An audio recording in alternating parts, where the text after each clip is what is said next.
Today's guest came into the fitness industry in 2011 after having a background in sports, which most would say is in the genes, having an ex-professional boxer and Navy man as a father.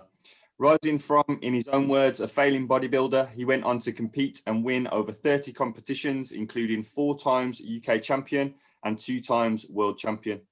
After falling into a depression, ultimately ending up in sleeping on friends' sofas, after multiple life events, he found focus in his work and has since gone on to build a successful PT business, course provision centre and food prep company. Most recently launching the FitFast Foundation, which aims to give back to the community through numerous charity works. He's a top guy all round. Looking forward to this one. We've got Mr. Daniel J. Smith Jr. Hello, sir. Much respect. Thank you very much. You sound very professional there. Mate, I know. You used to see me out. You used to see me on a football pitch or out. Yeah, you know what I'm saying. You should take Chris Cammy's job. There we go. Yeah. Be well away at that. I've got the glasses, to be fair. Yeah, you know what I'm saying. Thanks for jumping on, mate. It's good to have you on. I think this will be a good one for the listeners because, as we said just there in the intro, there's lots and lots of stuff that you've been involved in and lots of stuff that you've been through as well. So a bit of a journey. So yeah, as we say, mate, it's completely over to you. Just give us a bit of background there. How did you come into the industry? What started it all off? Obviously, your parents and stuff had a bit of an influence there, but yeah, what started, mate? Yeah, so basically, I mean, in 2010, I did my qualification at Wolverhampton College, which was pretty much like where everybody wanted to be personal trainers. That was the well-known route. It's kind of like changed nowadays, but that was the well-known route. So I was in college with a few, friends and stuff like that. Got a certificate and thought, you know what, it was good timing actually. As soon as I did qualify, Pure Gym opened up the first site in Wolverhampton. They didn't have many clubs at the time, probably just a few to be honest. And Wolverhampton opened, so it was a perfect opportunity for me to kind of walk into a gym, freshly opened with a new concept. And I didn't actually know at the time they were going to be as big as they did because they kind of took over the market and like wiped out Fitness First and a few other fitness gyms as well with the new concept. But it was really good, man. It was like the first 24-hour gym. I was loving it, and the crowd in there was crazy. Everyone from Wolverhampton just flocked to Bentley Bridge because it was nobody had heard of a 24-hour gym. Nobody had heard about all this equipment and stuff like that. And yeah, man, everyone just loved it. So I was successful there. It was a fortunate time for me to. There was quite a big group, wasn't there, from from that college group over there, wasn't there, if I remember right? Yeah. And I mean, there was like Jordan, Dan, and stuff like that. And Jordan came over and PT'd as well. So there's a few actually from the college that kind of like went into different locations, but a few went into Pure. All of them left anyway for a certain amount. I was the last one standing. But everybody just trained there. Everyone from Wolverhampton just seemed to train there at one point or another. It was mad. It was hectic. They had to open up a second one in Wolverhampton, but it was like rammed. It was like some past members, something like that. And for the size of the club, it was just crazy. So I was enjoying my training because everyone was there, everyone had a laugh. So I was again fortunate to start training at that time as well. Mm-hmm. So because I was enjoying training so much, we were super competitive, man. You should have seen the banter. It was you used to see it, mate, flying around like deadlift competitions, right centre, all you like pushing each other on. It was mad. Yeah, it was mad, man. It was like every day was an adventure, man. It was like I've never seen a gym environment since like that. So like, again, I was fortunate in that sense to start training at that time too. So I was just loving it, man. And because I loved it so much, my progress was just going through the roof. And I went from like, just a skinny kid, skinny personal trainer to someone who's progressing, fast. We had like the deadlift competitions and stuff like that, and I'm always up for a challenge. I'm a competitive person and stuff like that. So when it got to a stage where people were dropping off like being competitive or going to different gyms or just dropping off gym in general, I don't want to be the guy. I don't like to be the guy of he's the best in the gym or he looks the best in the gym or whatever. I'm always looking for new ways to challenge myself, even if I fall flat on my face. So that's when I got into bodybuilding. And it was a good journey, man. It was a good journey. Started and didn't really do too well. I think because I was so competitive in the gym and people feed your ego and stuff like that. Like I want to do the competition and stuff like that. And you have all banter. You say, I'm the best in the gym and stuff as banter. And I think, I'll do a bodybuilding competition. It just crossed over. And then obviously you're swimming with sharks now. You know what I'm saying? Went on that stage and just got humiliated, basically, like, you know, humbled, complete humbling. And What couldn't do you think deadlift. the big lessons were from that, mate? Like those first few competitions, because I think you put it in your intro when you pinged it over to me. Your words were that you were a failed bodybuilder. What do you think the biggest things that you, I suppose, learned from that experience was, or the biggest surprises maybe when you went into that? I think like it give me a good life lesson as well, to always never get comfortable. Do you know what I'm saying? Always want to push yourself. You look at some of the top guys, there's athletes and stuff, and behind closed doors, you know, they've all got an ego. You know, no matter how humble they seem, they've all got an ego. But it's about controlling your ego in a productive way and never being at the top of anything. Do you know what I'm saying? You're always, when you're at the top, that's when it's time to lay your eggs and move on. Do you know what I'm saying? You can still be there in some way, but you're somewhere else. Do you know what I'm saying? Whether you own something and then you've maximized the potential there, you're there and that's yours. Now you've got something else. You know what I'm saying? Like, it's easily managed. You set up a management system or whatever. And it's the same with that. Like, you know, going from the gym thinking I was, you know, really good in the gym and looking good in the gym mirror is nothing compared to going on stage. You know, how different was it from training styles? So you've gone training, doing deadlift comps, to then go, I want to be a bodybuilder, I want to go and compete as a bodybuilder. How did the training change? The training changed because of the diet, which is the, you know, like the emotional side of it, man. The hardest part, man. You know, you could do a little deadlift competition for fun, yeah, and just eat. You could eat skips for breakfast. You know what I'm saying? It doesn't really matter, really, does it? You know what I'm saying? Just lift heavy weight and just eat your chicken and stuff like that, and it's a laugh, and go to bed whenever you want and stuff. But when it comes to like bodybuilding or physique or anything where you're going to be on a stage in minimal clothing, like, it's very, very, very, it's a lot of pressure. So it's like, you don't want to make one mistake. Do you understand? Because the worst thing is, when I stepped off stage, didn't do and came last, it was like, I know that I pissed about too many times.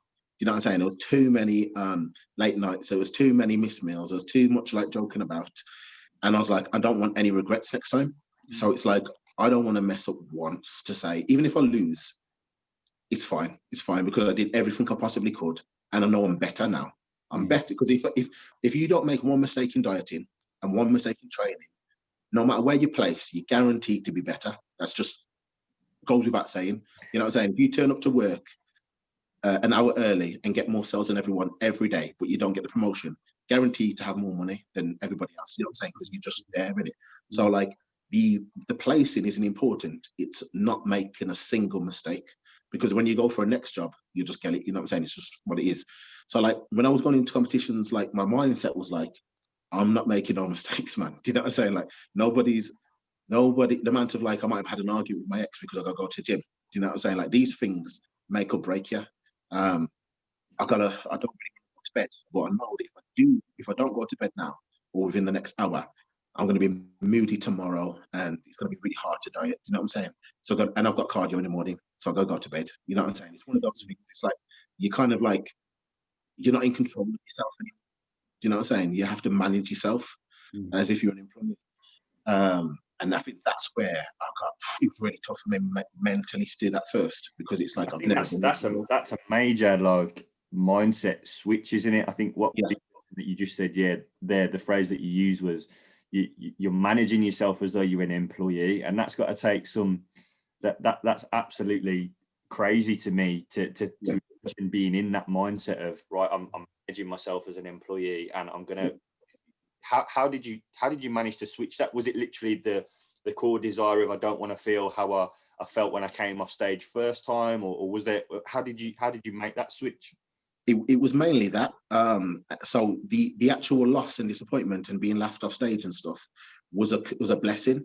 It gave me that push and that edge, that when I felt like eating some crisp or something like that, or just maybe I just have one day off because I don't feel like it today, not doing it. Do you know what I'm saying? Because I'm like, literally, I want to win, first of all. But not only do I want to win, I don't want to have any regrets, like to feel like a failure, to feel like I let myself down and stuff like that.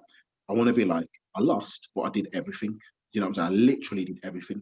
So like, it was kind of like, taking myself outside of myself and like just completely being my own not no longer being my own boss, but just being like, you know, like you said to the old employee, it's like you got to do this, you got to do that, you got to prep talk yourself.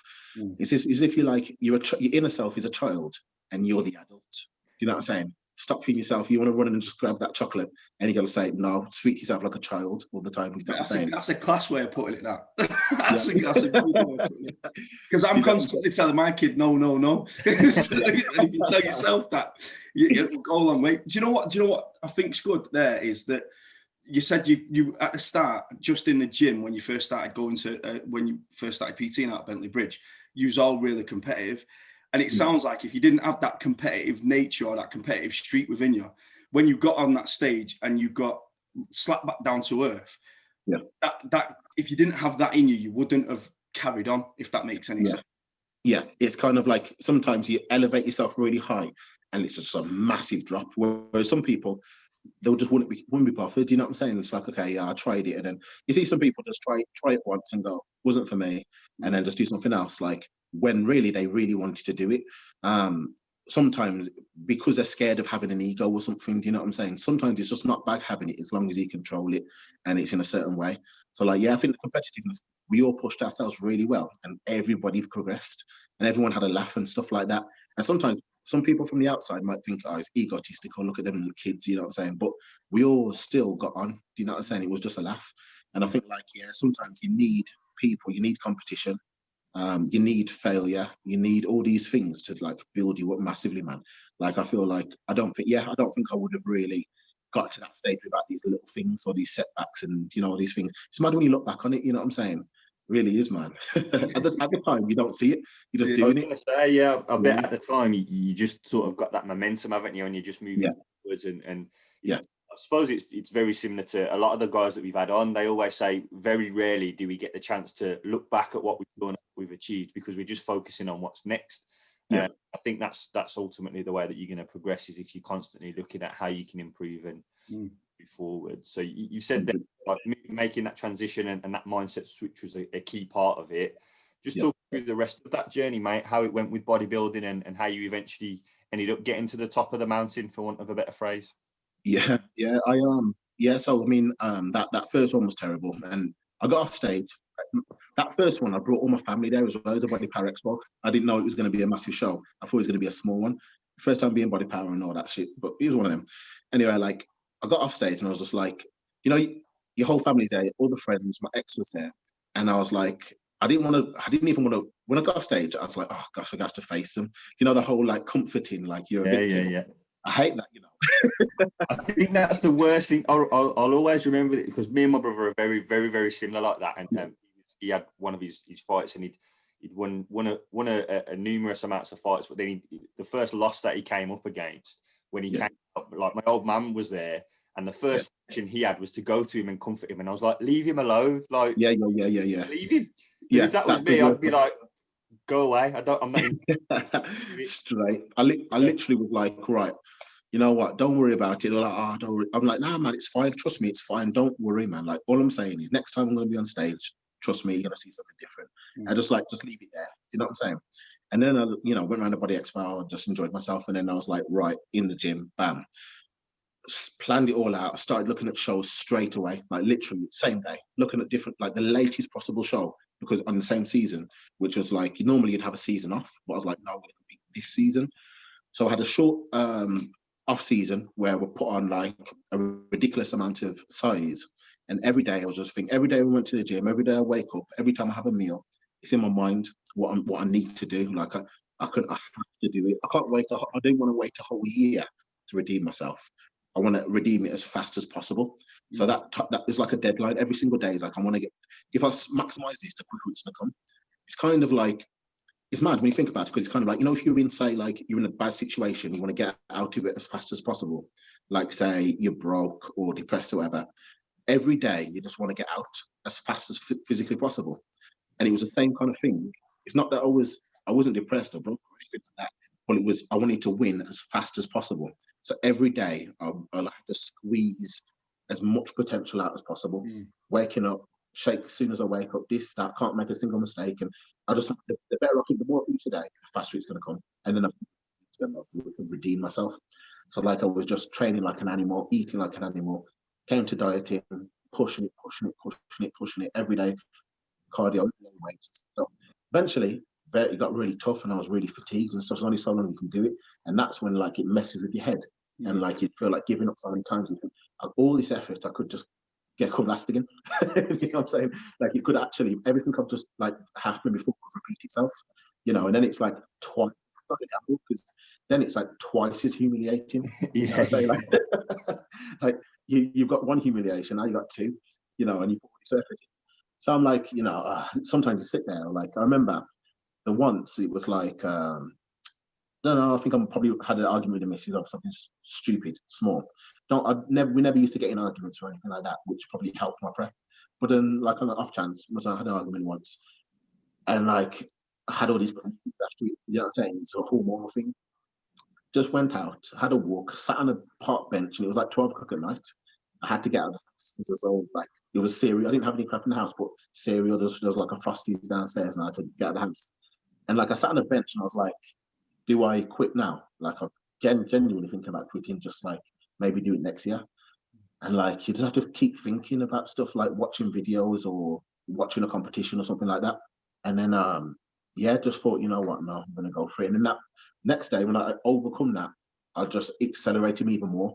Like I got more passionate, more motivated, trained harder, trained fast, like I've got to do it now. You know what I'm saying? Like every time I pick myself up, it's like I got more momentum.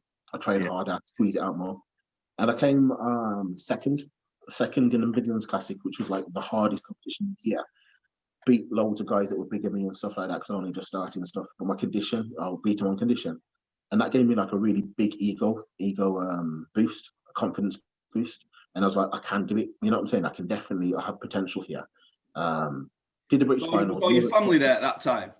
Nah, you know what? I never invited a family member or a friend or anything. The only person I'd go to a show with was a woman called Anne. She was a PT at the gym.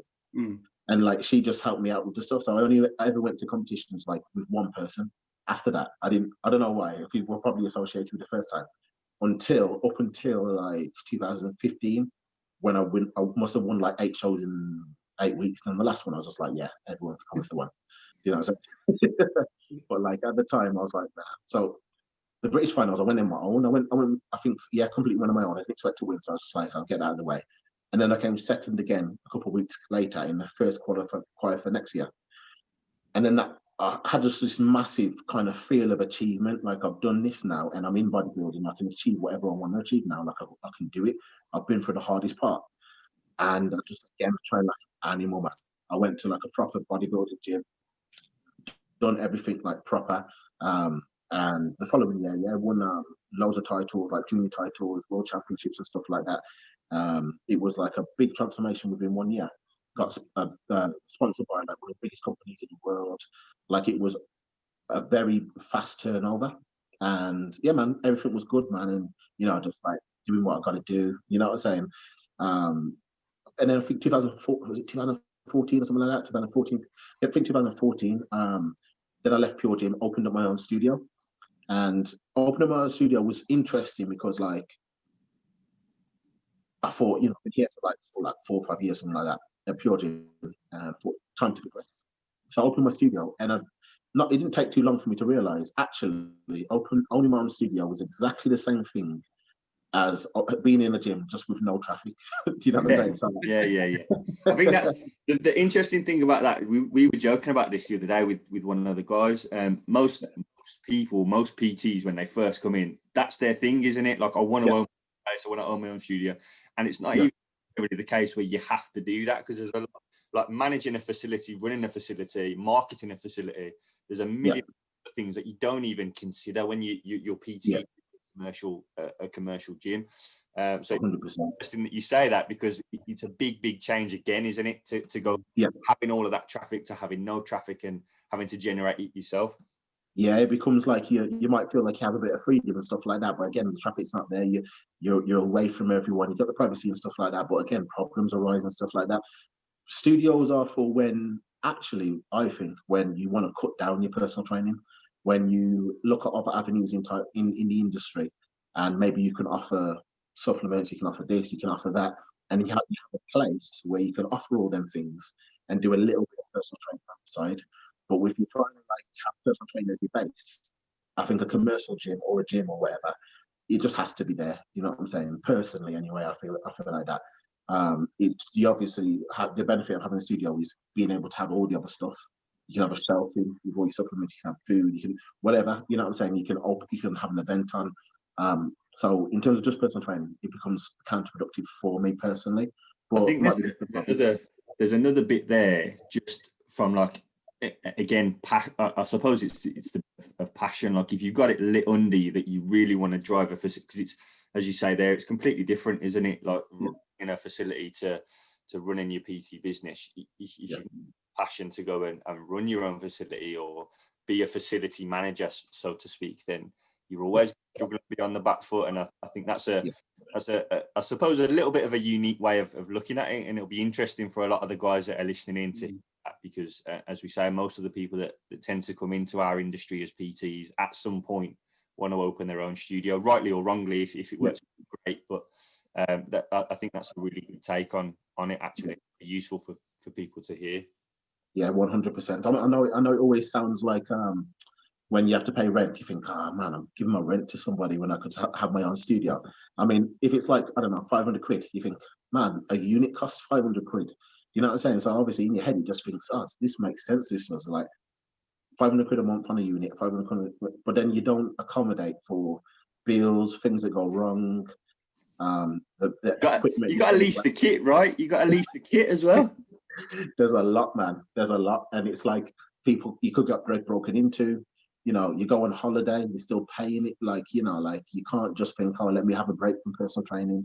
Let me have a break from the studio. No, like this is your baby now. It's like a kid now. You know what I'm saying? It's like, I see it as like, if you're going to go in a commercial, in this, like a commercial gym, you're adopting a child.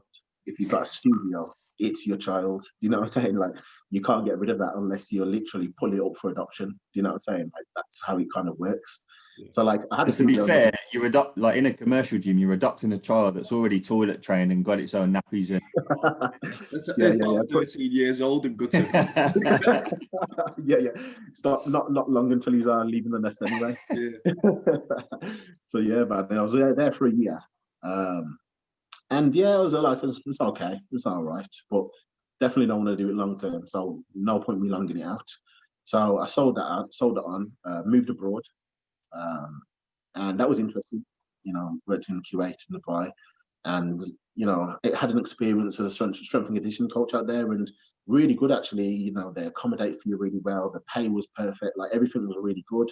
So it was a good time for me to save and just work and stuff like that.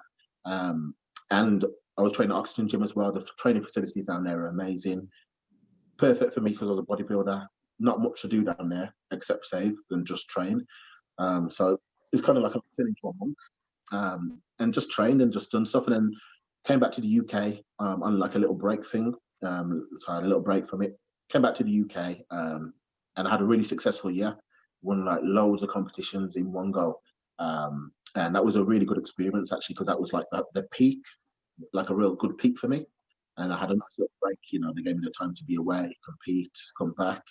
And yeah, pretty much like, yeah, everything was going well and on top of the world, you know what I'm saying? Like, everything in terms of training, dieting, competing, couldn't complain, financially, everything. And then, like, I think what can happen is you can hit a high, and because you're doing it all on your own, like, you can go too far. You know, I'm out there just doing what I gotta do and stuff like that. And then you start to make, I think, wrong decisions, a combination of like wrong decisions and changing things too fast. Instead of like things are going right to continue, you want more and more and more, and you get greedy. You want to, you know what I'm saying? And you live life in a fast lane. You spend loads of money. You do this, and you know it happens. We see it happen to everybody, like athletes, people. It just happens. It's a part of life. And I kind of like ended up from a peak to like spending all my money, not really communicating with anyone, just focusing on like just bodybuilding, you know, like just nothing else. And it wasn't even just that, just being very self-absorbed in a bubble, where nothing else mattered, not thinking about a future, not thinking about what I'm going to do career-wise. And then I started getting injuries, and I never had injuries in my whole career. But I was training like an animal. That happened. So I was just fortunate to never really have any major injuries until then. So that time where I wasn't training, kind of like it's the first time really, and it really got to me. And then I'm like, just bad luck. And then suddenly, never had a health condition before, but then I had a bad health condition, and I was like, okay, so I'm injured about a bad health condition. I started like overcompensating, going on holidays, all extravagant holidays, experiences here and there, spend it on girls and stuff like that. Like before I know, money's gone. Do you know what I'm saying? And like going from a lot of money to no money, and then it's like a domino effect basically. You don't even see it happening. Sometimes you don't see it coming. You know, like you'd be in a boxing ring or something. You're like everything's going perfect. You're about to win the fight, and then you wake up in A, like you know what I'm saying. Like it's just when did that happen? Do you know what I'm saying? What round? So like I kind of it was a tough time. Kind of like seeing it through, and I was like, right, I'm injured, but I'm still going to train. I was working around it, I like can't give up. And my never say never attitude is just keep going. I'm going, prepping through like not feeling well, prepping for injuries and stuff like that. And the year, I think it was 3 weeks before a show in 2016. So I had the best year of 2015, and 2016 coming. I'm like, I couldn't even eat for 3 weeks. Like I couldn't keep anything down or anything like that. I just couldn't. I just had that mentality. I couldn't stop. And I had a coach. I never had a coach or anything like that since like 2012 or something. So like, I didn't know when to stop. I just kept going and didn't do. I went to the World Championships. Didn't do too well. I came third. But I like. It's mad. It's mad that you say didn't do too well and you came third. Did you get what I mean? That's what made my head fall off a little bit. I thought he was going to say didn't do too well. Come 8th. That's a bronze medal in the Olympics. That. Yeah, it was like I kind of like. But it was, you know, you set your expectations high because I had such a great year before, and I was like, right, I'm going to be bigger. I'm going to be stronger, and this will open doors. And the illness and injuries just really put like a foot stamp on that. But I couldn't give up. And my mindset was like, no matter what, I took a few days off and stuff like that, trying to rehab, stretch.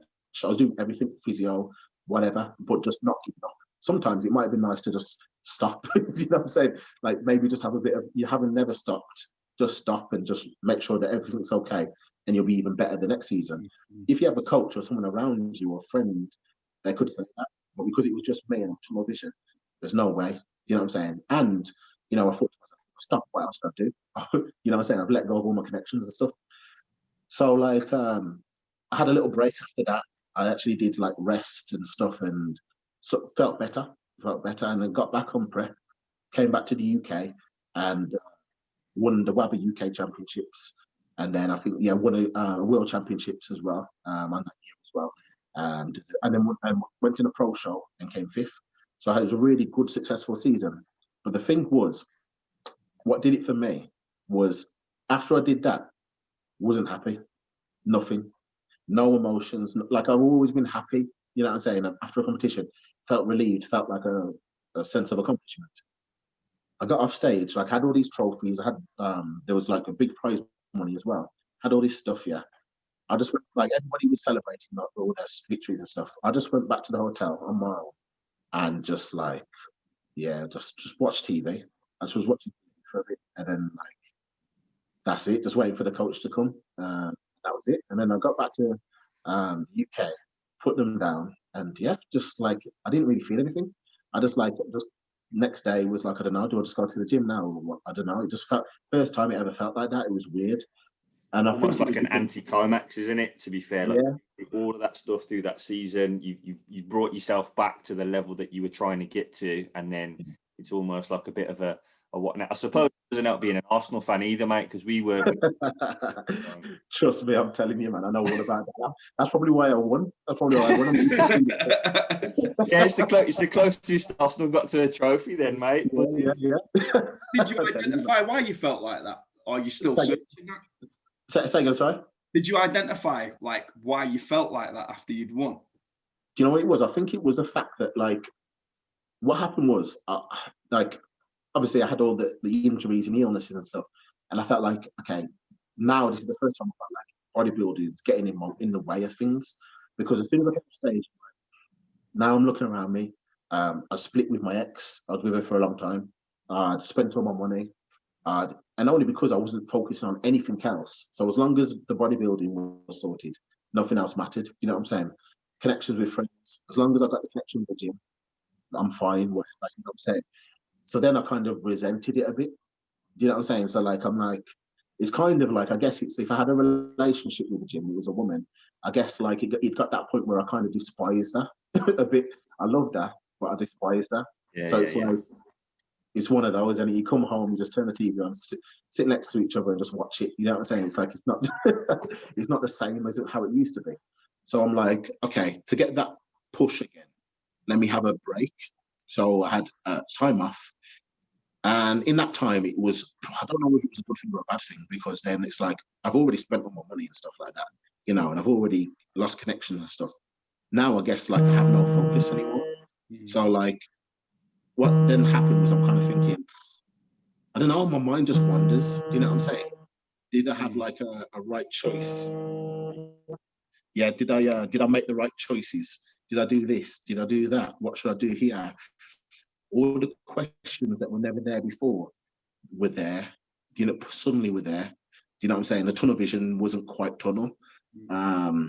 It just became vision just everywhere, like peripheral views just came in and stuff like that. And I guess like, yeah, I guess that time off, it's like, right, okay. I moved back to the UK.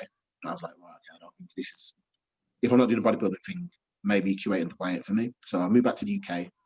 But again, it was just like, I just need to be away from there. So I come back, don't have no money. You know what I'm saying? I had a lot of money when I was there, but now I have none. So then you reflect on that too. It's like, if I had all that money now, I could have done so many things, but now I don't. So it's like, I don't even know, do I go back to PT? Do I not go back to, do I go a different career? Like what? Just too many questions. And I guess after a while, you get a little bit depressed. Do you get me? Like, I'm just too much uncertainty. You know what I'm saying? And uncertainty then comes to doubt, and then you have lack confidence, and like, do I go back? Do I compete again or what? I actually don't know. Do you know what I'm saying? For the first time in ages, you've gone from knowing exactly what you want, exactly where you want to get to now not having a clue and not knowing where to go, what to do, what the next step is. Yeah.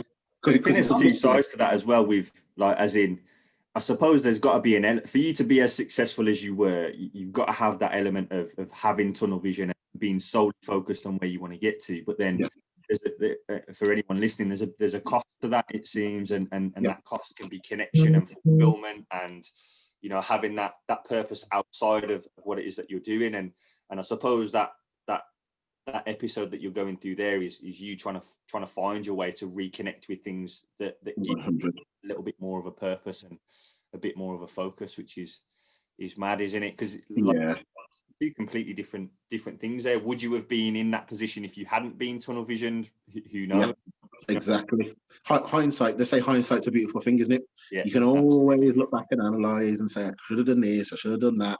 But generally, that's not how it works. It kind of like, I kind of started to have thought about it, you know, and I thought, you know what it's like? I think it's just life's a gamble, isn't it? Life's a gamble. So it's like year one, I might have everything's gone great. You know, there's no gamble because you got nothing to lose. You're at the bottom. No one knows who you are and stuff. The higher you climb, the more gamble it becomes, because people are starting to notice you and expect it. At first, it was like, wow, he won. And then it's like, now they just expect you to win. So now to get that kind of like anything to stimulate yourself, and to even like maybe climb in a career and get maybe someone notice you from a supplement company or whatever, you have to do something above and beyond everyone that's on that level. So it's like, you've got to sacrifice everything potentially for nothing, or a step back. You could spend lots of money and be financially down that year. You could spend all this time away from your family, your friends, and not have a reward from it. So like literally every time that you go into a new goal, whether it be in the gym, work, or whatever, like if you're gonna try and be better than everybody on your current level, like you're gonna have to sacrifice more than them. Simple, innit? And like the higher you go, just more of a gamble. You know, if you're at the very top and you're willing to, and you've got everything, you know, like your family, your friends, you could literally not pay the wife any attention and think, man, I'm just pushing myself, and she's gone. You know what I'm saying? And then you could have said, oh, you know what? It's not actually, it wouldn't have been worth it. You know what I'm saying? I would have not sacrificed whatever the prize was. I don't want it. I would have wanted my wife. But at the time, you think you've got your wife there. Yeah. You understand? And in the back of your mind, you're doing it for them as well. Yeah, Do you know what I mean? Like what you're doing is going to support and help them in the same respect. 100. And sometimes life is just like, you never have control over certain things. You just got to go for it. Like I literally, at this point, I have no regrets about anything I've ever done in life. I get at the time when I was like, I spent all my money and stuff, I regretted everything. Literally, you analyze when you have a little bit of self-hate for your decisions and stuff like that, you analyze everything in the wrong way. Should have done that better, should have done this better. You don't want to do anything like, you don't want to risk, like then that risk factor, like I'm going to jump out and do this, I'm going to put myself on the line, I'm going to go, that goes because you're scared now. Do you get me? Like to fall in deeper in how you feel. Whereas when you're on the top, you're like, let's go again. Do you know what I'm saying? Let's go again. Whether it's like, if you've just got promotion, you're just going to be like, I want another promotion. Do you know what I'm saying? I think what's interesting there is I read something the other day that said most millionaires have 7 streams of income, and on average 1 in 9 businesses succeed. So within a lifetime, you have to build 67 businesses to get stable streams of income. But if you're in that mindset of, fuck it, I've failed once, I'm not going to go again. Like you're holding yourself back, aren't you? And it's got to take a lot really to pull yourself out of that and to self-analyze and sit there and say, you know what, actually, I'm not going to die if I fail again. And just have another go. Do you know what I mean? I think that's quite an important way to look at things. Not that we're trying to tell people how to do things, but I think in terms of that mindset switch of being successful, you've got to go and be willing to put yourself out there. And I think the word you used was sacrifice more than what the others are willing to sacrifice. And you're going to see the results at the end of it, right? In work, in the gym, in business, in careers, whatever. Yeah, 110%. I think like you'll know in this industry as well. Like I think the fitness industry is a classic example, because the fitness industry kind of wraps a lot of industries in one. First of all, you have to be sales. You know what I'm saying? That's first and foremost. So if you have no confidence in like being a salesman or a saleswoman, it's going to be hard for you, man. It's going to be really hard for you. So you have to kind of try and attack that and look at, instead of looking just about fitness people and like, oh, your favorite fitness girl or anything, sometimes you might have to look at a salesman and how he sells things, you know what I'm saying? Or how, how a fitness salesman person, but you know what I'm saying? Whatever, like you have to take yourself out of the fitness thing sometimes and come back to it. You know what I'm saying? So like I did that. I did exactly that. So I used to say when I qualified, I'm not a salesman, but I wasn't getting any clients. And then I remember going to the States on a flight and I read Richard Branson's book of how he built his businesses. And I learned more around business listening to that guy to support me on finding new clients than I ever did doing anything fitness based. And so, I mean, what you say there is exactly going back 15, 16 years, exactly what I went through. Like I was searching every fitness person, professional, to give me the answer. When the answer came from a business mogul who built his business based on a couple of little elements that he needed to do, I never would find in the fitness industry. And it flipped my mindset and helped me out. So mate, it's massive that you said that. Yeah, you know what I found? I found like it's like you've just said there, how the reason why you opened that book and then you learned more from that book than any kind of fitness guy and guru or Simeon Panda or anything like that, is because like you use your own mind. You kind of like translated it. You get me? Like you took the information and translated it. And like if someone just tells you to do this and that, like not sounding like, not to say like, you're just a follower, but what happens is you're not translating anything. You're not, at the end of the day, as a PT, you're a businessman, you're your own boss. So generally it's about abstracting information and trying to put your own spin on it, trying to stick your neck out on the line and just trying to build things in your own way. So like, if someone just tells you to do something, I don't think you're ever going to truly make it. You have to listen to people or hear them. But as I say, listen and hear in two different things. Like just take information, abstract it, and take that information, abstract it. Eventually, you've got your own thing there. You know what I'm saying?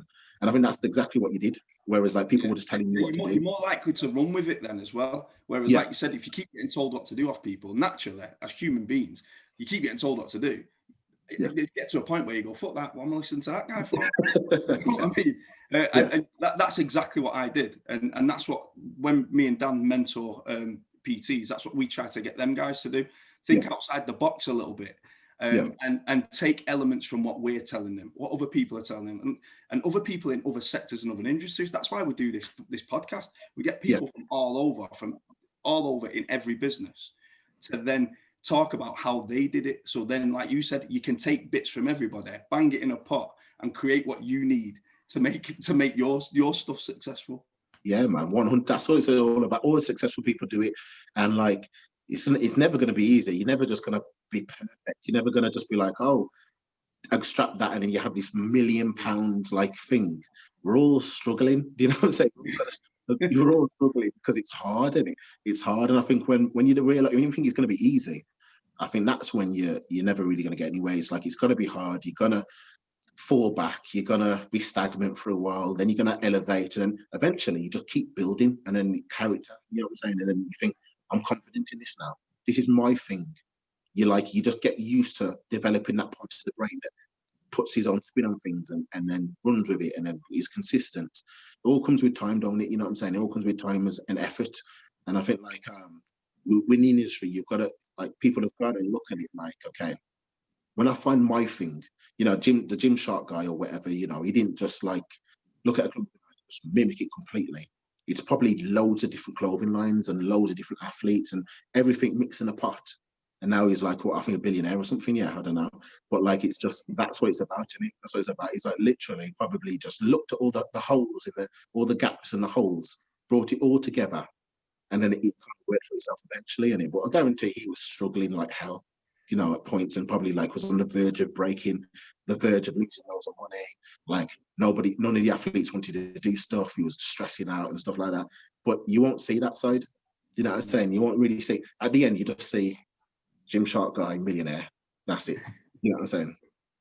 Yeah, I think there's a few things that jumped out at me. One of them being like those guys that are leaders in their sector or industry or whatever.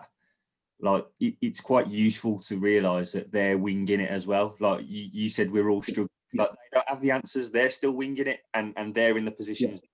Like, I think you can take comfort in that a little bit when you get in a position where you're like doubting yourself and you're unsure if you're making the right decisions, or like those people that those top positions, top CEOs, etc. They're making mistakes left, right, and centre, but they're not let that prevent them from moving forwards. Do you know what I mean? That's the big thing, isn't it? I think that's the main thing you said there with it. Like that's the difference. Like when it comes to like they're going to make tons of mistakes. They're going to think, yeah, I know it all now. You know, I made £1 million. No one can tell me nothing. And then they lose 600 grand. Fuck. You know. But then they'll go and make 5 million. So it's all right. Exactly. That's the thing. And it's like more motivation now. It's like shit. Yeah. Now we've got to break even. You know what I'm saying? And I think that's like it. That's just how it is. And they become a bit more. Once I've lost that money, then they're a bit more cutthroat. Yeah. They're a bit like, right, I need you to do that. I need you to do that. That's going to happen there. That's going to happen there. Blah, blah, blah. Whereas before, they might have been a bit chilled. Like everybody's, you know, in the office, everyone's having a laugh and stuff, you know. It just sometimes that's how it reacts, and that's how it goes. Yeah, I think like perspective and managing your expectations are two things there. Like going back to what you were saying about, like, I didn't do very well and I came third. Like that was expectations and perspective, because the exact same sentence would have been, wow, I came third. But in year one, it would have been like, wow, I came third. In whatever it was like, oh, wow, I came third. Do you get what I mean? Like yeah. Sentence, it's just two different times based off of expectation. And I suppose managing those expectations and being able to take a step back, give yourself a bit of perspective and think, right, well, what can I learn from that to go again? Yeah. As you say, especially in business is massive, isn't it? So yeah, 100. Yeah, talk us through where you're at now, mate. How's life looking? How's the future looking? Fit Fast is probably one of the things that you see absolutely everywhere in Wolverhampton. I'm not going to. That's a massive positive for yourself, mate. But yeah, what's up and coming? Talk us through the foundation and what you've got coming up ahead. Yeah. So at the moment, I've been doing like a lot of like charity work and stuff like that, and mentoring like kids and stuff. And basically just got like an apprenticeship scheme where I'm bringing in like apprentices to do roles and stuff, and contribute towards the businesses, which will be like funded. So giving them job opportunities and allowing them to come into like a working environment in different fields and stuff, whether it be with clothing, food, etc. And it gives them an opportunity as well, and a platform too. So I'm just raising money and funds and stuff to give them suits for interviews. Got different classes on. They can get qualifications for free as well. 1-day courses, gym instructor courses, and stuff like that. Rewarding like hard work and effort in different ways and stuff. So I've been focusing on that, building a team of different fundraisers, like myself, who can help the community and stuff like that, and help anyone that's struggling too. So like working with food banks as well. So during the pandemic as well, I realized as well, I've always said, some people don't want to pop up to me and say, I could maybe have a help with shopping, with food and stuff because I'm struggling. One thing I do want to say, like, it's a bit off topic, like, if anyone is struggling in terms of like, bills and stuff, the food bank's perfect, because even if you can afford it, like some people think, oh, I can afford my shopping. But if you've got like, 200 quid that's going to last you and your kid for a certain amount of time, one bill away is everything. Do you know what I'm saying? You never know. It might, in 2 weeks' time, you might be down to nothing, and then you ain't got no shopping. So it's like, sometimes it's like, it's good to get help beforehand. Not wait until you're actually got 10 pence in your account, you're going into the overdraft. Beforehand, get help and stuff, man. So don't be too proud. If you're like, what, it's going to be running low in 2-3 weeks. Because I've kind of understood that same in business. If you like, I've done it, and I'm sure you've done it, I'm sure everyone's done this. Business is going well, and then you take your foot off the pedal, like you just chill. Before you know it, you don't even realize you've left all these tasks behind you. The business, you haven't posted as many things. Like maybe like a few clients have dropped off just because you took your foot. You didn't even realize it happened, and then you're like, crap. Like you've got to then get that momentum again. And it's the same with that. Like just ask for it beforehand, get everything secure. You should be saving money. You should be able to save money. If you can't save money, I think that's the problem. You know what I'm saying? So like the mentality is when you've got no money, that's the problem. Where I think is if you haven't got enough to save a little bit, then that's a problem. Do you know what I'm saying? It's like, don't wait for it. So like get as much help as you can. That's one thing I learned from when I was a bad mental health. I wouldn't talk to anyone. You know what I'm saying? I just suffer. I just struggle and push through it and get through it, try and get through it, and then it just gets worse. You know what I'm saying? It's like now I'm like, okay, in business, I happily ask anyone for help. It's like I got clients from all different businesses. How did you start your business? If they can help me in any way towards my business, because they'll be, most of them, 99% of your clients or friends are actually happy to help. You know what I'm saying? They actually feel happy that you've come to them for help. It's like a respect thing.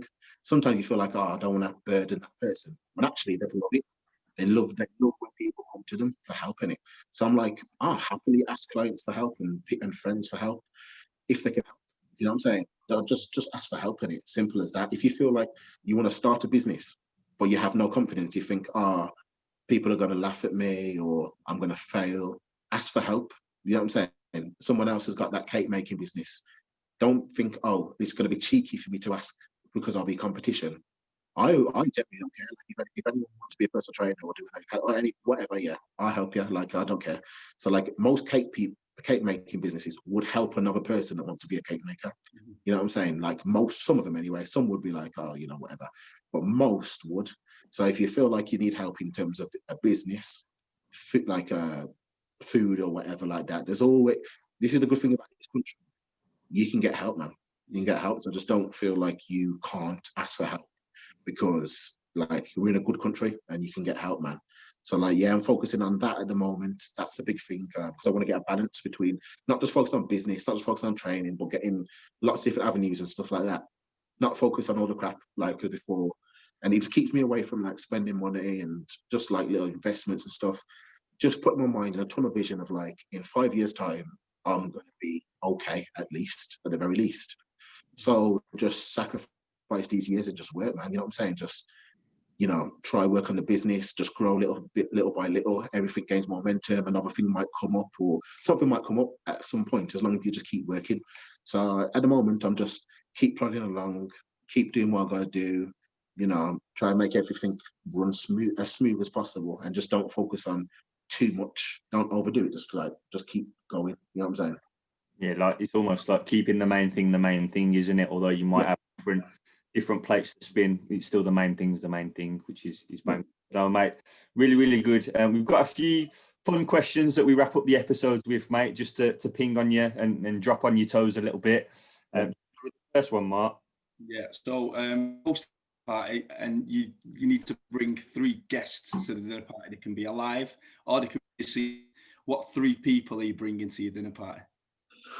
Oh, so I think the first one probably be Alicia Keys, just for some eye candy. Not even the music that she could Yeah, create. just something nice to look. Then I think it would probably be Muhammad Ali. Like he'd be entertaining, you know. So there'd never be a dull moment in there. And then third, I'd probably say this will be interesting as well. It's an interesting one, but I'd probably say Floyd Mayweather. Only reason being is because if I think of it from those 3 angles, like at the dinner table we'll be looking at, I'm a man. I'd like to see a nice woman and chat to her and stuff like that. Never know, I might get lucky, man. You never know. Millionaire, you know what I'm saying? I might be a millionaire. But like Muhammad Ali, you learn a lot from his character. But Floyd Mayweather is like a modern day character. He's someone who isn't the smartest, isn't the most gifted in terms of business or anything like that. But the guy seems to have done everything right. You know what I'm saying? Whereas people that are maybe a bit more intelligent than him, a bit more savvy, a bit more box smart, haven't. Do you know what I'm saying? And yeah, he's got the talents and stuff, but he's made some really good decisions and stuff like that. And it's nice to know that someone who isn't from, that background, that smart, intelligent, university grade education, has been able to listen to people, know who to listen to, who not to listen to, who to associate with, things about discipline, how to train. It seemed like it'd be a down-to-earth conversation, not a business-minded conversation. So it'd be interesting, yeah. Yeah, wicked, cool. And all boxers apart from Alicia Keys, so at least you've got someone to do the ring walk as well, right? Yeah. So you've got your 3 guests. You've got to feed them now. I know you've obviously got your meal prep company, so you might buy something in, mate. But what would you serve them? Starters, mains, and desserts, and why? So starter, I've never really been a massive like starter and dessert kind of person, especially not desserts and stuff. Starter, I'd probably say, I don't know if this is actually, olives is in the starter, is it? It's a side, isn't it? You can have it as a starter. Your meal, mate. Have what you want. Cool. It'd be olives. It'd be like a different variety of olives. I think it's a very, I love olives and all that, when you go abroad and stuff. Love the taste of different olives. And it's like, you've been grown a certain way. It's a different kind of taste. So it'd be interesting, and I find that because it's got that little bit of taste as well, it sets up the meal nicely. So like I'd probably say olives first. I'd say, is it main now? Is it main? Yeah. Main, I would go my favorite chicken chow mein, man. Chicken chow mein. You know what I'm saying? So I would have to find the best possible chicken chow mein. Well, chef from Asia or somewhere that can do that dish, man. I think it's just the best ever. It's my favorite, by the way. That is so like the chicken chow mein. And then for dessert, never been a dessert person, but I'd have to keep it reputation. I'd go protein ice cream, man. Protein ice cream. You got to stick with it, mate. And the last question is, if you were stranded on a desert island and you could only take one musical album with you, and that's it, and that's the only one you can listen to forever while you're on that island, which one would you take and why? Oof. That's a tough one, actually. That's tough, That's tough because there's so many different ones for different moods and stuff. I guess I'd literally have nothing to do. I think every album's gonna send me crazy because I've nothing to do really. But I'd probably say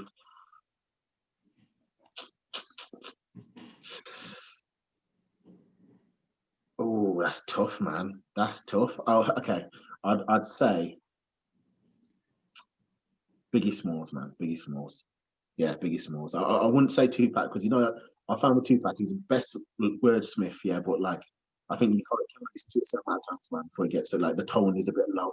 There have to be something upbeat, you know what I'm saying? So I'd probably go for Biggie Smalls, man. So just pick you up, you know what I'm saying? So It's mad, mate, because I went for, you know, Snoop Dogg, Doggy Style. Oh, yeah. Yeah, but just because of, I remember that time as a kid, and that music was just, it makes me smile listening to certain songs from it. So like, and that, he's not a good lyricist, is he? But he's just good to buzz up. Yeah, he's one of those, isn't it? He's got that flow, man. It's sometimes music just takes you back, doesn't it? It takes you back, man. That's for real. Absolutely. No buzzing, mate. Thanks for that. Really appreciate you jumping on. For all of the listeners, if you click on the subscribe button, you'll get a notification each time an episode comes out. It's been a really good one, to be fair. Took lots away from today. So thanks for jumping in, mate. That's from me, from Martin, and from Mr. Smith over there. Thanks.